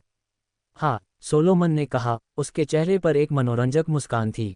अज़रियल ने सिर हिलाया। जबकि सोलोमन सतह पर नियो जेनेसिस से निपटेगा, शून्य काल कोठरी के अंदर निचले क्रम के सदस्य दूसरे ग्रेड 3 इंटरमीडिएट अज़रियल क्रिम्सन की उम्मीद नहीं करेंगे। यद्यपि उनका पद कम होना बुरी बात थी, लेकिन त्रासदी को रोकने के लिए यह आवश्यक था। जब मैं खुद को प्रकट करूंगा तो उनके हैरान चेहरे देखना दिलचस्प होगा। शायद एक बार फिर छाया में छिपना थोड़ा मज़ेदार था। अज़रियल ने फ्रेया की ओर देखा, उसके उत्तर की प्रतीक्षा में। उद्धरण चिन्ह ... प्रवेश परीक्षा में जो भी रैंक आप अर्जित करेंगे वह आपको मध्यावधि परीक्षा तक प्राप्त होगी। उस दिन अज़रियल दूसरी बार सचमुच मुस्कुराया। तो आप उसके बारे में क्या सोचते हैं? सोलोमन ने फ्रेया की ओर देखते हुए पूछा। फ्रेया ने अज़रियल की ओर देखा, जो अब अपनी बहन कैलिस और सेलेस्टिना के साथ बातचीत कर रहा था। उन्होंने पहले ही इस योजना पर चर्चा पूरी कर ली थी कि नियो जेनेसिस कब हमला करेगा। जिस तरह से अज़रियल अपनी बहन से बात करते हुए मुस्कुरा रहा था, उससे फ्रेया को उससे मिलने के बाद से एक बात याद आ गई। उससे बदबू आ रही है। सोलोमन फ्रेया की अज़रियल के बारे में की गई अभद्र टिप्पणी से आश्चर्यचकित और चकित नजर आया। मृत्यु, वह उसके चारों ओर है। फ्रेया के लिए अज़रियल से बस मौत की बू आ रही थी। इससे उसकी त्वचा सिहर उठी। उसमें मौत की गंध आ रही है। सचमुच, अगर मैं ईमानदारी से कहूं तो उसमें सामान्य गंध आ रही थी, यहाँ तक कि अच्छी भी। फ्रेया ने अपना सिर सोलोमन की ओर घुमाया। मैं इसका कारण नहीं बता सकता, लेकिन मुझे उसकी गंध ऐसी ही लगती है। और यह सिर्फ इतनी ही बात नहीं है। ओह, अभी और भी कुछ है ना? आज तुम आश्चर्यजनक रूप से बहुत बातूनी हो, फ्रे, सोलोमन ने कहा। वह अज़रियल के बारे में फ्रेया की राय जानने के लिए उत्सुक था। फ्रेया ने उसकी बात को अनसुना कर दिया और अज़रियल को देखती रही। जब से उसने इस कमरे में कदम रखा है, फ्रेया ने अज़रियल की ओर आंखें सिकोड़ कर देखा। एक भी सच उसके मुंह से नहीं निकला है। वह इसे महसूस कर सकती थी। उसकी वो आंखें, वे झूठ से भरे हुए थे। यद्यपि उसने अपने कृत्य से सभी को मूर्ख बना दिया था, परंतु वह फ्रेया को मूर्ख नहीं बना सका। फिर भी ये प्रभावशाली है। जब कोई झूठ बोलता है तो आमतौर पर उसके हाव भाव या व्यवहार में इसके संकेत दिखाई देते हैं। लेकिन अज़रियल ने इनमें से कुछ भी नहीं दिखाया, न कोई कमी, न कोई संकेत। लेकिन फ्रेया जानती थी कि वह झूठ बोल रहा है। पब फ्यूचर एड्स, अगर वह किसी एक बात को लेकर आश्वस्त थी तो वह थी झूठे व्यक्ति की आंखों को पहचान लेना। आश्चर्यजनक रूप से सोलोमन चुप रहा और फ्रेया को गौर से देखता रहा। तुम्हारे लिए भी यही बात लागू होती है। तुम दोनों मुझसे हमले के बारे में बातें छिपा रहे हो। एक बार फिर सुलेमान चुप रहा, उसके चेहरे पर एक शांत मुस्कान थी। उस लड़के का अपना एजेंडा है। उसे अपनी बनाई योजना के कामयाब होने की जरा भी उम्मीद नहीं है। दूसरे शब्दों में, वह मेरा इस्तेमाल कर रहा है। संतों के साथ ऐसे खेलना जैसे कि यह कोई खेल हो। वह काफी साहसी है, लेकिन यही सब कुछ नहीं है जो आपने समझा है ना? इस बार सोलोमन बोला। उसकी निगाहों से यह पता चल रहा था कि उसे यह स्थिति बहुत मनोरंजक लगी। ऐसा नहीं था। शायद फ्रेया के लिए सबसे अधिक परेशान करने वाली बात यह थी, जिस तरह से वह यहाँ सबको देखता है। ऐसा लगता है जैसे वह उनके बारे में सब कुछ जानता है, यहाँ तक कि मुझे भी। उसने सोलोमन को गौर से देखा, लेकिन वह केवल हंसा और बचाव के लिए अपने हाथ ऊपर उठा दिए। हे, शांत हो जाओ। मैं वादा करता हूं कि मैंने उसे तुम्हारे बारे में एक भी बात नहीं बताई है। वह समझ गई कि वह झूठ नहीं बोल रहा था, लेकिन इससे फ्रेया और अधिक परेशान हो गई। यदि सुलेमान नहीं, तो फिर कौन? या ये सिर्फ आत्मविश्वास का दिखावा था? वह खतरनाक है। मात्र तीसरी कक्षा की इंटरमीडिएट छात्रा अज़रियल में ऐसी क्षमता थी, जो यदि पूरी तरह साकार हो जाती तो उसके नियंत्रण से बाहर हो जाती। तो तुम क्या करने जा रहे हो? सुलेमान ने पूछा। फ्रेया ने जवाब देने में कोई हिचकिचाहट नहीं दिखाई। अगर वह मेरा इस्तेमाल करना चाहता है तो मैं उसका इस्तेमाल करूंगी। अचानक उसके होठों पर हल्की सी मुस्कान आ गई, जिससे सोलोमन अचंभित हो गया और वह उसकी ओर बड़ी बड़ी आंखों से देखने लगा। जब हमला होगा तो अगर वे बच जाएंगे तो कालकोठरी के अंदर मौजूद दल आगे बढ़ेंगे। वे और भी मजबूत होकर बाहर आएंगे, भले ही इस प्रक्रिया में कुछ की बलि चढ़ जाए। जहां तक अज़रियल क्रिम्सन की बात है, मैं उसे सर्वोच्च उपाधि दे रहा हूं। हाँ, सोलोमन स्तब्ध रह गया। एपेक्स की उपाधि केवल उन छात्रों को दी जाती थी जो अपने अपने वर्षों में प्रथम स्थान पर रहे हों। अज़रियल को यह उपाधि देकर फ्रेया उसे अपने पहले वर्ष में ही सर्वोच्च रैंक वाला छात्र बनाने की योजना बना रही थी। उसे इसमें कोई संदेह नहीं था कि अज़रियल के बराबर कोई भी प्रवेश परीक्षा में उपस्थित नहीं होगा। ये हास्यास्पद होगा। अगर अज़रियल पीछे हट भी जाता तो भी उसकी किस्मत तय थी। उसकी ताकत को देखते हुए कोई भी उसके फैसले पर आपत्ति नहीं करता। तुमने उससे झूठ बोला। अगर उसने मुझसे झूठ बोला है तो यह उचित है कि मैं भी वही करूं। इसके अलावा पहले साल के एपेक्स को ग्रेड 3 इंटरमीडिएट के रूप में रखने से अन्य छात्र और भी ज़्यादा मेहनत करने के लिए प्रेरित होंगे। वह एपेक्स के रूप में अपनी भूमिका सक्रिय रूप से निभाने के लिए मजबूर होगा और हमले के दौरान छात्रों का नेतृत्व करेगा। वह जो कर रही थी उसे लापरवाही के रूप में देखा जा सकता है। यह एक जुआ था कि हमले के दौरान चीज़ें कैसे सामने आएंगी, लेकिन वह अधिक शक्तिशाली नायक चाहती थीं। अगर यह काम कर गया, उसकी इच्छा अंततः पूरी हो सकती है। उद्धरण चिन्ह ... इसके लिए आपको क्रिम्सन प्रिंस का क्रोध भड़काना पड़ेगा। सोलोमन का स्वर तीखा हो गया जब उसने फ्रेया को चेतावनी देने की कोशिश की, लेकिन उसने केवल अपनी भौहें उठाईं। राजकुमार हो या न हो, वह अभी भी सिर्फ तीसरी कक्षा का इंटरमीडिएट है। इसके अलावा यह मेरी अकादमी है और CASC 4 महान कुलों के प्रतिनिधि के रूप में मेरे शासन के अंतर्गत आता है। हाँ, अगर आप यही कहते हैं। सोलोमन खड़ा हो गया और सिर हिलाते हुए जाने से पहले कुछ खाने की योजना बना रहा था। फ्रेया ने उसे देखा तो वह बिना मुड़े अचानक रुक गया। एक सलाह, तुम्हें ऐसा नहीं करना चाहिए। नहीं, उसने फिर अपना सिर हिलाया। आप और अज़रियल दोनों एक दूसरे को बहुत कम आंक रहे हैं। हालांकि मुझे लगता है कि यही बात इसे और अधिक दिलचस्प बनाती है। तारानकन तारानकन तारानकन तारानकन तारानकन। भोज आखिरकार खत्म होने वाला था और मेहमान जाने लगे थे। अज़रियल अब बॉलरूम में नहीं था, बल्कि वह एक अलग कमरे में सोफे पर बैठा था। उसके सामने एक अन्य सोफे पर उसके माता पिता और रागनार बैठे थे। उन्होंने उसे किसी कारणवश इस कमरे में बुलाया था, लेकिन विस्तार से नहीं बताया था क्योंकि वे किसी और का इंतजार कर रहे थे। मैं सोना चाहती हूँ। ये तथ्य कि फ्रेया उसकी योजना से सहमत हो गई थी, राहत की बात थी। पिछले 2 महीनों से नोल से मिलने के बाद से उन्होंने बिना अपने चरित्र को तोड़े अपनी भूमिका निभाई है और यह सब आज तक जारी है। और इसका फल मिला। शारीरिक रूप से वह ठीक हो सकता था, लेकिन मानसिक रूप से वह पूरी तरह थक चुका था। शायद मैं अंततः थोड़ा ढीला हो जाऊं। जब वह दूसरे व्यक्ति के आने का इंतजार कर रहा था तो उसके विचार शून्य कालकोठरी की ओर चले गए। प्रत्येक मंजिल शून्य प्राणियों से भरी हुई थी और नीचे जाने पर वे अधिक खतरनाक होते जा रहे थे। शून्य कालकोठरी में अकेले गोता लगाना लगभग आत्महत्या के समान माना जाता था। फिर भी अज़रियल ने शून्य कालकोठरी को एक आशीर्वाद माना। कोई कैसे मजबूत हो सकता है? इसका उत्तर बस शून्य कालकोठरी था।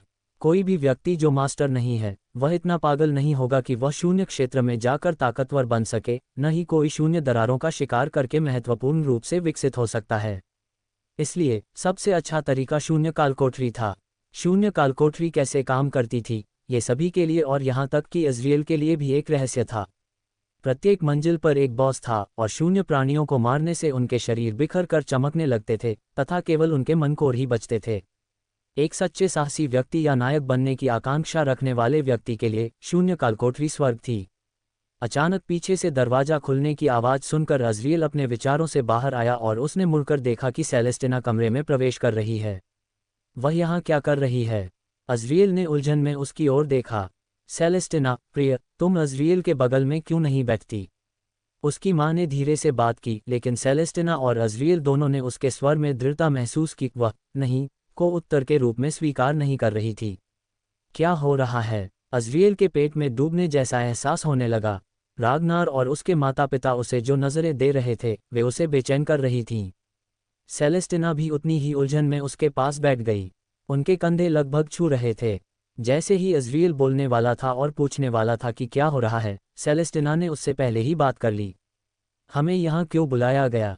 अज़रियल ने अपने माता पिता और रागनर की ओर एक ही प्रश्न के साथ देखा। उसकी बेचैनी बढ़ती जा रही थी। रागनर को एक धमाकेदार जवाब देने में ज़्यादा समय नहीं लगा। हम चाहते हैं कि आप दोनों की सगाई हो जाए। पिछले 2 महीनों से वह जो अभिनय बखूबी निभा रहा था, वह उसकी आंखों के सामने धूल की तरह ढह रहा था। अज़रियल का दिमाग खाली हो गया। वह केवल वहीं बैठा रह गया, स्तब्ध, और रागनर के मुंह से निकले शब्दों को सुनने के बाद उसे विस्फारित आंखों से देखता रहा। सगाई? कौन? मैं? लेकिन मैं तो बस एक साधारण हाई स्कूल की छात्रा हूँ। अरे रुको, मैं अब अज़रियल क्रिम्सन हूँ। हाँ, लियो अब चला गया है। एलियाना ने अपनी हंसी दबा ली तथा दोनों हाथों से अपने मुंह को बंद करके अज़रियल को देखा, जिसने यह नहीं देखा कि उसके बगल में बैठा व्यक्ति भी ठीक उसी भाव को दर्शा रहा था। EASC में पहुंचने के बाद से अज़रियल अपने मन को लगभग हर चीज़ के लिए तैयार कर रहा था जो उसके रास्ते में आ सकती थी, चाहे वह हत्या का प्रयास हो, शून्य दरार हो, उसके दिमाग के साथ खेलने वाला कोई अन्य टाइटन हो, या यहाँ तक कि विश्वासघात भी हो। लेकिन व्यस्त शब्द कभी भी उनमें से एक नहीं था। यह एक ऐसा शब्द था जो उनके शब्दकोश में भी नहीं था। ऐसी दुनिया में जहां किसी भी क्षण मृत्यु हो सकती है, वह ऐसी बात क्यों सोचेगा? और सगाई करने के लिए कहा जाए, वह भी किसी से नहीं, बल्कि सेलेस्टिना फ्रॉस्ट से, जो फ्रॉस्ट कबीले की राजकुमारी है, जो पाथ ऑफ हीरोज की मुख्य पात्रों में से एक है तथा नायक के हरम का हिस्सा है। वह ऐसी स्थिति की कल्पना कैसे कर सकता था? अज़रियल की पिछली यादों से उसे पता था कि उसे रिश्ते बनाने या प्यार के बारे में ज़्यादा समझने में कोई दिलचस्पी नहीं थी। यही बात उस समय के लिए भी कही जा सकती है जब वह लियो था। आश्चर्य की बात यह है कि लियो के रूप में मिडिल स्कूल से लेकर हाई स्कूल तक उसे कम से कम हर 2-4 महीने में अपराध स्वीकार करना पड़ता था। लेकिन वास्तव में दिलचस्पी न होने और शायद थोड़ा डरे होने के कारण उन्होंने हर बार विनम्रतापूर्वक उन्हें मना कर दिया। यद्यपि इस समय कोई भी व्यक्ति उसकी स्थिति में आने के लिए कुछ भी कर सकता था, लेकिन इज़राइल को ऐसा महसूस नहीं हुआ। वह सेलेस्टिना में रुचि नहीं रखता था और उससे सगाई करने की उसकी कोई इच्छा भी नहीं थी। इस स्थिति में एकमात्र स्वाभाविक प्रतिक्रिया उसे स्पष्ट दिखी, मना कर देना, जैसा कि वह हमेशा करता था। अज़रियल ने अनुरोध पर आपत्ति जताने के लिए अपना मुंह खोला, लेकिन फिर वह ठिठक गया। क्या? अपने माता पिता और रागनर के सोफे के बगल में दीवार के सहारे अपनी दोनों बाहें क्रॉस करके लेटा हुआ वह आखिरी व्यक्ति था जिसे इज़राइल ने कभी देखने के बारे में सोचा था। इससे पहले कि इज़राइल कोई प्रतिक्रिया दे पाता, उस व्यक्ति ने अचानक अपनी उंगली उसके होठों पर रख दी और उसके होठों के कोनों पर एक शरारती मुस्कान उभर आई। कोई बेवकूफ़ी मत करो, हम नहीं चाहते कि तुम्हारी होने वाली पत्नी तुम्हें पागल समझे, लेकिन ये तथ्य कि तुम मुझे देख सकते हो, ये साबित करता है कि तुम पागल हो। ऐसा नहीं है कि हमें ये पहले से पता नहीं था। उसकी बातें सुनकर अज़रियल आश्चर्यजनक रूप से शांत हो गया और गहरी सांस ली।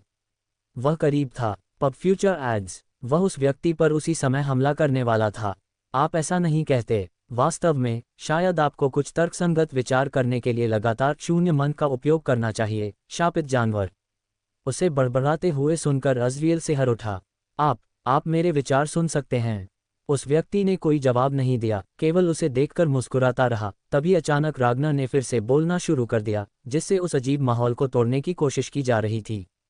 जब मैं और जोआक्विन अकादमी में थे, तब हमने एक दूसरे से एक वादा किया था।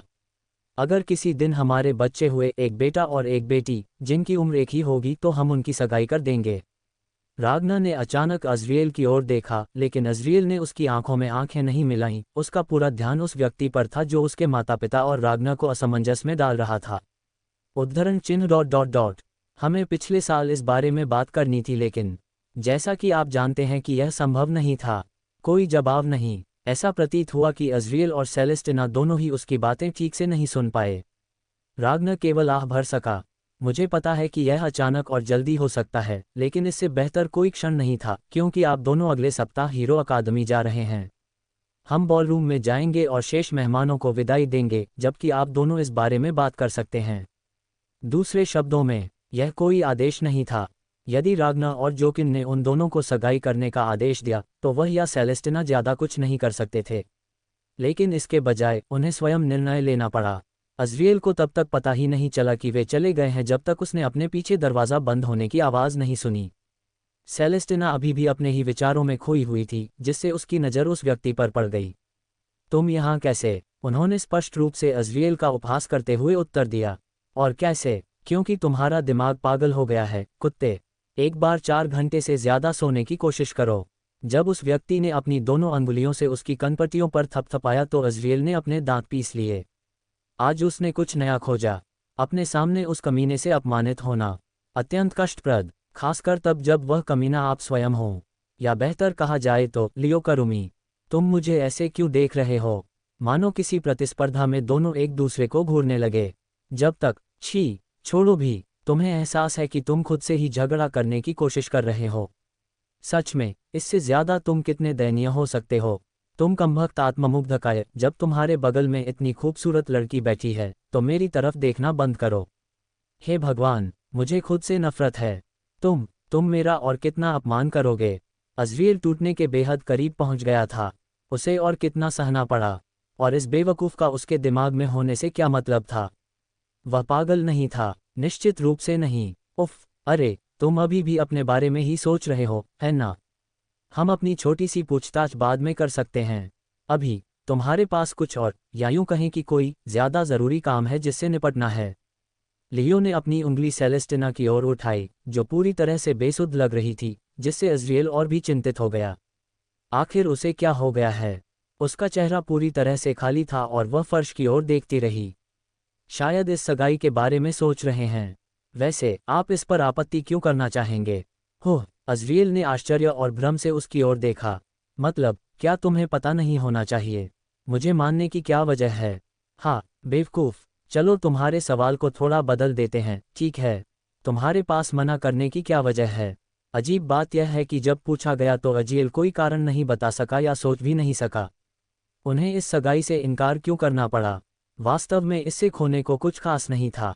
वास्तव में सेलेस्टिना के साथ रहने से उसे और अधिक लाभ ही होगा।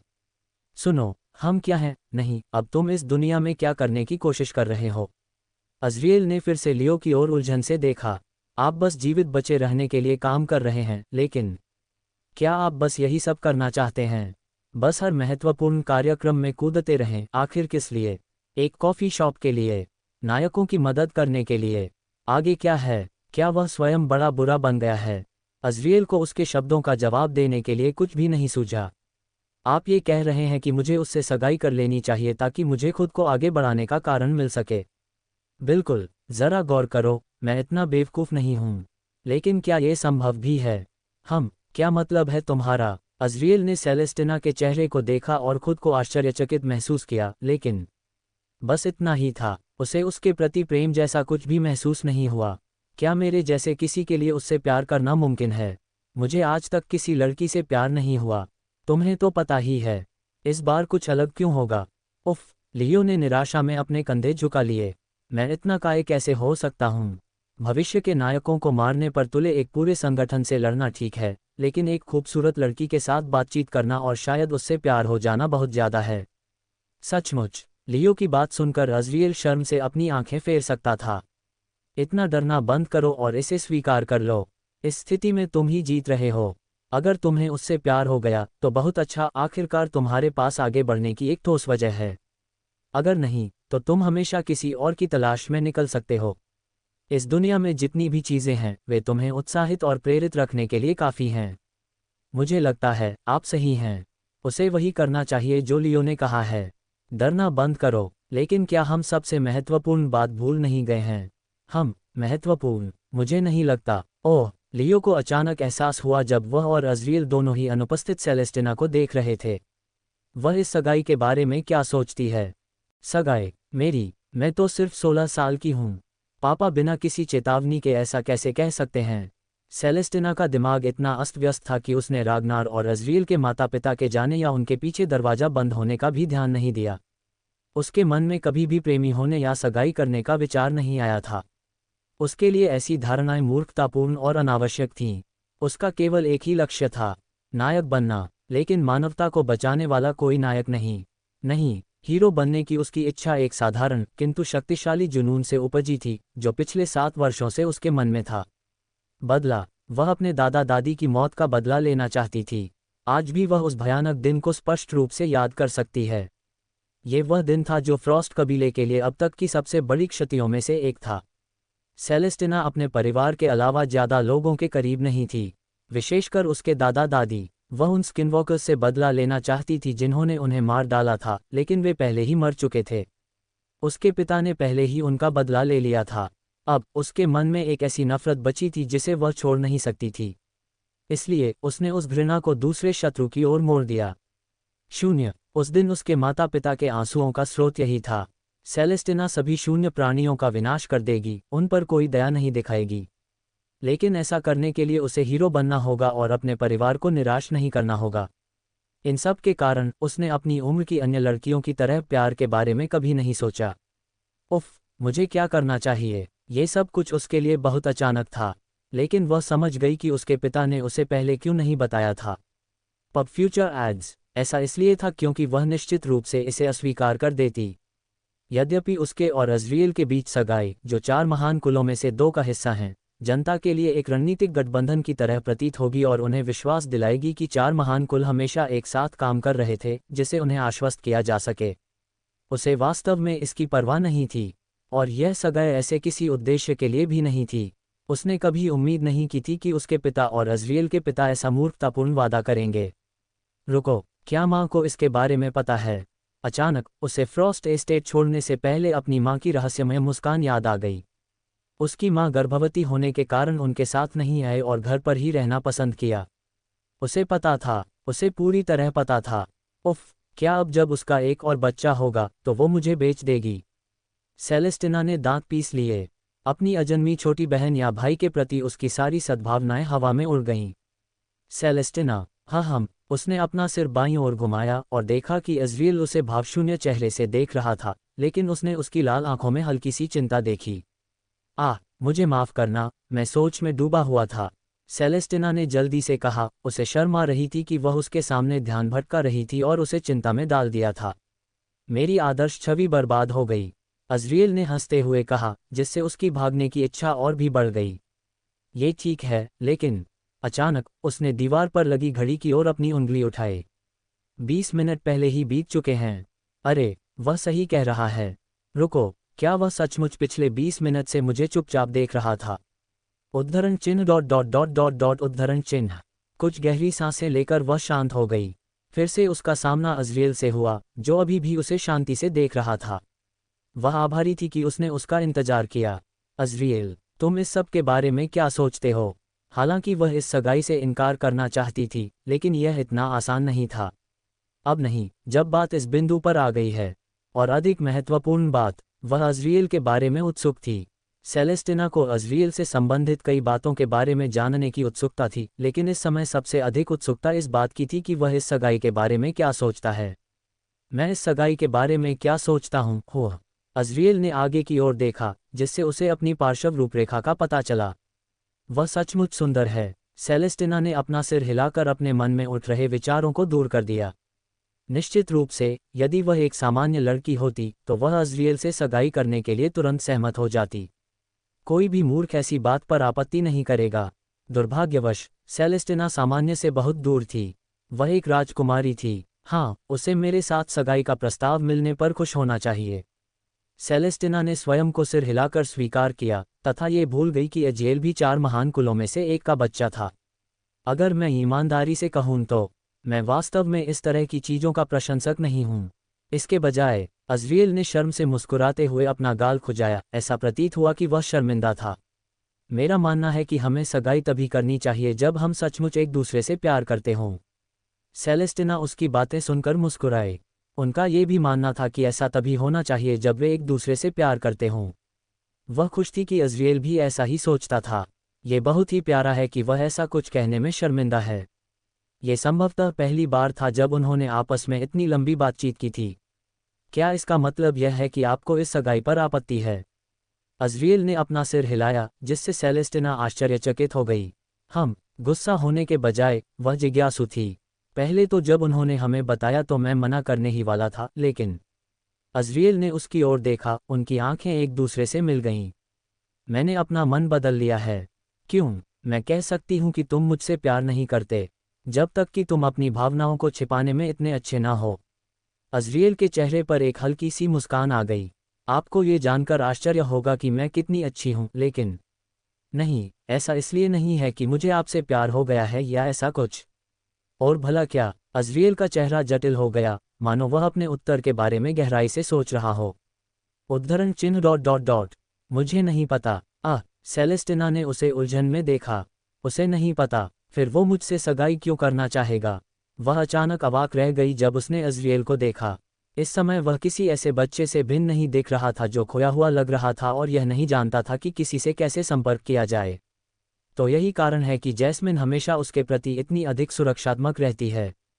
उसे ऐसा महसूस हुआ जैसे उसने पृथ्वी के सबसे महान रहस्यों में से एक को सुलझा लिया हो। अज़रियल ने उससे नज़रें हटाते हुए नीचे देखा। उसके होठों से एक आह निकली।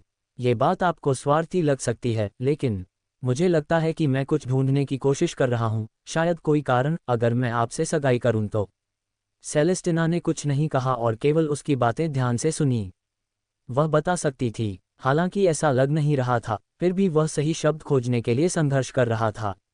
मेरे पास बाकियों की तरह कोई निश्चित लक्ष्य नहीं है जो मुझे आगे बढ़ने के लिए प्रेरित करे। मुझे लगता है कि यही मेरी सबसे बड़ी कमियों में से एक है, बिना किसी वास्तविक सपने के हमेशा आगे बढ़ने का कोई न कोई कारण ढूंढने की कोशिश करना। उद्धरण चिन्ह डॉट डॉट डॉट। अकादमी के बारे में क्या? क्या आप हीरो नहीं बनना चाहते? उसे आश्चर्य हुआ कि अज़रियल ने अपना सिर हिला दिया। मैंने कभी भी हीरो बनने की इच्छा के बारे में कुछ नहीं कहा। मेरे जाने का कारण केवल अपने परिवार की रक्षा के लिए और अधिक मजबूत बनना है। तो क्या यह अपने आप में आगे बढ़ते रहने का एक कारण नहीं है? अपने परिवार के लिए और मजबूत बनने का? अस्थायी रूप से, निश्चित रूप से, लेकिन अंत में मुझे लगता है कि मैं अभी भी कुछ और चाहता हूँ। अगर वह खुद के प्रति ईमानदार थी तो सेलेस्टिना समझ नहीं पाई कि अज़रियल का क्या मतलब था। लेकिन वह देख सकती थी कि वह भी इससे जूझ रहा था और इससे उसे उसके प्रति सहानुभूति महसूस हुई। फिर भी हीरो नहीं बनना चाहता। वह धीरे से मुस्कुराए, उसे पुराने अज़रियल के साथ समानताएं याद आईं। मुझे लगता है कि कुछ चीज़ें कभी नहीं बदलतीं। मुझे अभी भी समझ नहीं आ रहा है कि मुझसे सगाई करने से तुम्हें इसका उत्तर कैसे मिलेगा। अज़रियल ने जवाब में हंसते हुए कहा, मैं भी नहीं, लेकिन इसीलिए यह मेरा स्वार्थ है। सेलेस्टिना भी हंस पड़ी। उससे बात करके उसे अजीब तरह की ताजगी महसूस हुई, जैसे उसे उसके सामने कोई दिखावा नहीं करना पड़ रहा था, जिससे वह ज़्यादा सहज महसूस कर रही थी। रुको, मैं क्या कर रहा हूँ? मैं बहुत ज़्यादा आरामतलब हो रहा हूँ। खुद को डांटते हुए सेलेस्टिना ने मुस्कुराना बंद कर दिया। मुझे लगता है कि मैं समझ गया कि आप क्या कहना चाह रहे हैं, लेकिन उसकी आवाज़ गंभीर होते देख वह भी गंभीर हो गया। मुझे नहीं लगता कि मैं इस अनुबंध को स्वीकार कर सकता हूँ। उद्धरण चिन्ह डॉट डॉट डॉट। क्या ऐसा है?